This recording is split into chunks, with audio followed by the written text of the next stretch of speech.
ساز باز رکھتے تھے منافقین، یا وہ ان کے سردار جیسے عبداللہ بن ابی کا نام آتا ہے اور جو بھی ہو سکتے ہیں، ان کے ساتھ جاتے ہیں تو کہتے ہیں ہم آپ کے ساتھ ہیں۔ تو اللہ تعالیٰ فرماتے ہیں کہ اپنے شیطانوں سے ملتے ہیں تو کہتے ہیں کہ اصل میں تو ہم تمہارے ساتھ ہیں، اور ان لوگوں سے محض مذاق کر رہے ہیں۔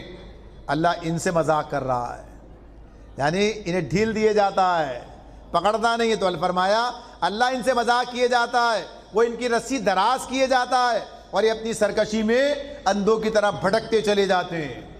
یعنی فوراً اللہ پکڑ نہیں رہا ہے تو یہ سمجھ رہے ہیں کچھ ہونے والا ہی نہیں ہے۔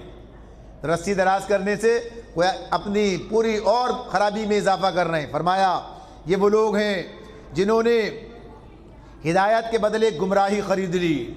اللہ کی طرف سے ہدایت آئی تھی مگر اس ہدایت کو چھوڑ کر نفس پرستی میں پڑے، اللہ کے دشمنوں کے ساتھ مل گئے، گمراہی کو اندر چلے گئے۔ فرمایا مگر یہ سودا ان کے لیے نفع بخش نہیں ہے اور یہ ہرگز صحیح راستے پر نہیں ہے۔ یہ بات جو یہاں پر خریدنے اور بیچنے کی ہو رہی ہے، یہ قرآن مجید میں کئی مرتبہ یہ بات آئے گی، بیع کے لفظ سے آئے گی، شرع کے لفظ سے آئے گی، بیع و شرع یعنی خرید و فروخت۔ خرید و فروخت نے بنیادی طور پر آدمی اپنے ضرورت کو یا اپنی جو کہیے کہ اپنی پسند کو جو ہے فوقیت دیتا ہے، اپنی ضرورت کو ایک چیز دیتا ہے دوسری چیز لے لیتا ہے، یعنی کوئی پیسے دے کے مال لے لیتا ہے، کوئی مال دے کے پیسے لیتا ہے۔ تو اپنی ضرورت کے اعتبار سے یا اپنے خواہش کے اعتبار سے، تو یہاں ہدایت اور گمراہی دو آمنے سامنے، انہوں نے ہدایت دے کے گمراہی لے لی ہے۔ ایسا نہیں ہو سکتا دونوں چیزیں ایک ساتھ ہوں۔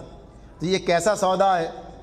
ہدایت کے ساتھ یقیناً کچھ قیمت ہوتی ہے، اور گمراہی بظاہر آدمی کو مفید نفع بخش نظر آ رہی ہوتی ہے، لیکن وہ دھوکہ ہے۔ تو انہوں نے ہدایت چھوڑ کے گمراہی لے لی ہے۔ تو فرمایا یہ سودا ان کے لیے نفع بخش نہیں ہے اور یہ ہرگز صحیح راستے پر نہیں ہے۔ ان کی مثال ایسی ہے جیسے ایک شخص نے آگ روشن کی، اور جب اس نے سارے ماحول کو روشن کر دیا تو اللہ نے ان کا نور بصارت سلب کر لیا اور انہیں اس حال میں چھوڑ دیا کہ تاریکیوں میں انہیں کچھ نظر نہیں آتا۔ یعنی نبی کرم صلی اللہ علیہ وسلم نے یہ حق کی روشنی پھیلائی، مگر ان باطل پرستوں کا معاملہ کیا تھا؟ ان کا دیدہ بینا ان کے پاس نہیں تھا، تو کیا ہوا کہ پھر ان کی بصارت تو موجود رہی لیکن بصیرت جو ہے ماری گئی، فائدہ نہیں اٹھا سکے۔ دوسرے بارے میں فرمایا اللہ نے کہ یہ بہرے ہیں، گونگے ہیں، اندھے ہیں، یہ اب نہ پلٹیں گے۔ یا پھر ان کی مثال یوں سمجھو کہ آسمان سے زور کی بارش ہو رہی ہے، اس کے ساتھ اندھیری گھٹا اور کڑک اور چمک بھی ہے، یہ بجلی کے کڑاکے سن کر اپنی جانوں کے خوف سے کانوں میں انگلیاں ٹھوسے لیتے ہیں، اور اللہ ان منکرین حق کو ہر طرف سے گھیرے میں لیے ہوئے۔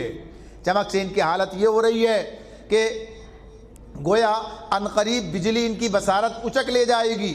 جب ذرا کچھ روشنی انہیں محسوس ہوتی ہے تو اس میں کچھ دور چل لیتے ہیں، اور جب ان پر اندھیرا چھا جاتا ہے تو کھڑے ہو جاتے ہیں۔ اللہ چاہتا تو ان کی سماعت اور بصارت بالکل ہی سلب کر لیتا، یقیناً وہ ہر چیز پر قادر ہے۔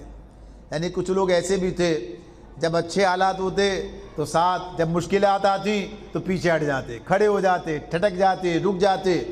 حالانکہ یہاں تو اچھے اور برے دونوں حالات کے اندر آگے بڑھنا ہے۔ یہ نغمہ فصل گلو لالا کا نہیں پابند، بہار ہو کے خزاں لا الہ الا اللہ۔ اچھے برے مشکل آسان ہر حال میں اسی راستے پہ چلنا ہے۔ یہ منافقین کا معاملہ ہے، کچھ ایسے بھی تھے آسان معاملہ ہے تو ساتھ ہیں، مشکل آ گئی پیچھے ہٹ گئے۔ بہرحال اللہ نے ان کا ذکر کیا، یہاں پر منافقین کا ذکر ختم ہو گیا، مکمل ہوتا ہے آگے پھر، اور اس کے بارے میں تفصیلات اللہ تعالیٰ بیان فرمائیں گے، وہاں پر ان کی مزید اور علامات سامنے آئیں گی۔ بہرحال نفاق سے بچنا، نفاق سے بچنا، جہاں جہاں اس کی یہ باتیں سامنے آ جائیں، ان باتوں کو اپنے اندر دیکھنا کہیں کوئی چیز آ تو نہیں رہی ہے، اور نفاق سے اپنے آپ کو بچاتے ہوئے اخلاص کے ساتھ اس راستے پر آگے بڑھنا ہے۔ اب اس کے بعد تیسرے رکوع کا آغاز ہوتا ہے، اور یہاں پہلی مرتبہ ظاہر قرآن کا تو آغاز ہی ہے ہمارے سامنے، یہ ترتیب نزولی الگ ہے اور کتاب مصحف کی ترتیب الگ ہے۔ تو مصحف کی جو ترتیب ہے، اس ترتیب میں اس مقام پر اللہ تعالیٰ نے پہلی مرتبہ انسانوں کو مخاطب کرتے ہوئے ان کے سامنے وہ دعوت رکھ دی ہے جو اللہ تعالیٰ کی طرف سے انہیں دی گئی ہے، مانے یا نہ مانے۔ اللہ کی شان بہت بلند ہے، لیکن انسانوں پر اس کی مہربانی ہے کہ وہ انہیں دعوت دیتا ہے، ان کے سامنے دعوت رکھ دیتا ہے کہ وہ اسے قبول کریں، لیکن اگر کوئی قبول نہ کرے تو اللہ بھی اسے چھوڑ دیتا ہے، اللہ کو کوئی پرواہ نہیں ہے۔ تو پہلا مقام، یا ایھا الناس اعبدوا ربکم الذی خلقکم، لوگوں تمام انسانوں کے لیے دعوت ہے یہ۔ ابھی یہاں 3 قسم کے انسانوں کا ذکر ہوا، اہل ایمان، اہل کفر اور منافق۔ اب اللہ تعالیٰ نے سارے انسانوں کو مخاطب کیا، یا ایھا الناس، اے انسانوں، اعبدوا، بندگی اختیار کرو اپنے رب کی۔ یہ بنیادی دعوت ہے، اسی دعوت کو لے کے تمام انبیاء دنیا میں آئے ہیں۔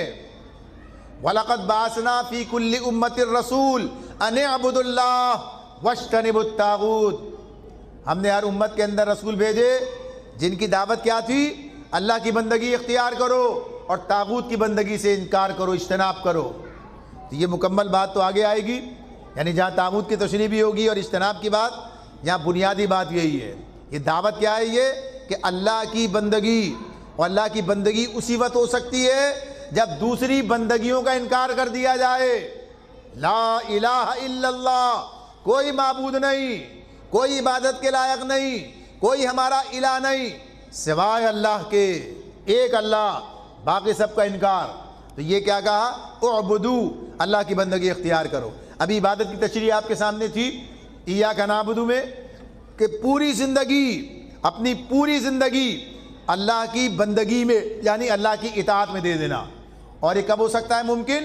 جب آدمی قرآن و سنت سے واقف ہو اور اس کا انفرادی اور اجتماعی پورا نظام جو ہے اللہ کے احکامات کے مطابق ہو۔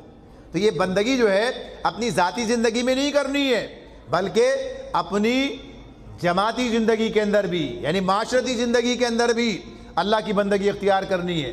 تو جو تفصیل تھی وہ ساری کی ساری یہی تھی کہ کوئی شعبہ زندگی ایسا نہیں ہونا چاہیے کہ جس میں آدمی اللہ کی بندگی کے بجائے کسی اور کی بندگی کر رہا ہو، یعنی کسی اور کی بات مان رہا ہو، کسی اور کی اطاعت کر رہا ہو۔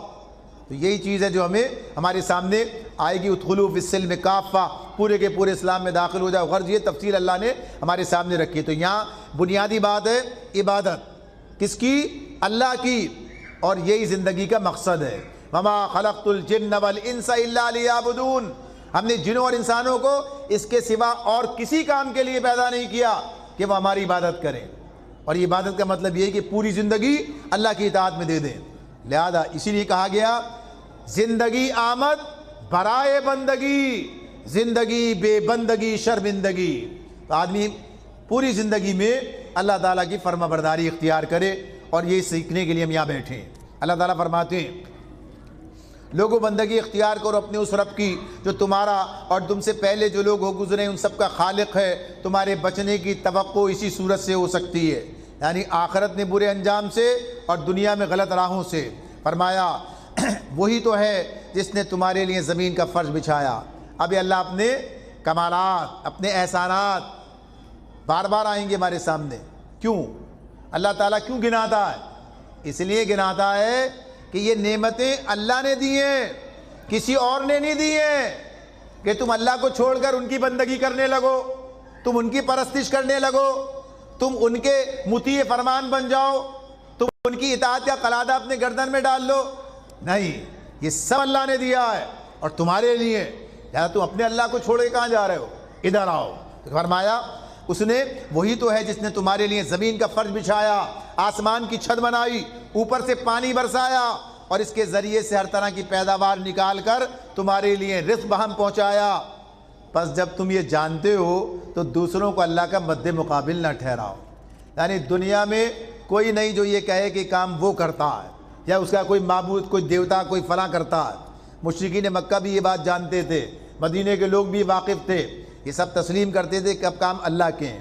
فرمایا اور اگر تمہیں اس امر میں شک ہے کہ یہ کتاب جو ہم نے اپنے بندے پر اتاری ہے یہ ہماری ہے یا نہیں، تو اس کی مانند ایک ہی صورت بنا لاؤ۔ یہ قرآن کا اعجاز ہے، یہ قرآن کا اعجاز ہے، یہ اس کا کمال ہے۔ یہ اللہ کی طرف سے ایک جیتا جاگتا زندہ معجزہ ہے جو نبی اکرم صلی اللہ علیہ وسلم کو دیا گیا اور آپ کے بعد ہمارے پاس ہے۔ یہ چیلنج آج بھی موجود ہے، ختم نہیں ہوا ہے۔ یہ 5 مرتبہ اللہ تعالیٰ نے اس بات کو قرآن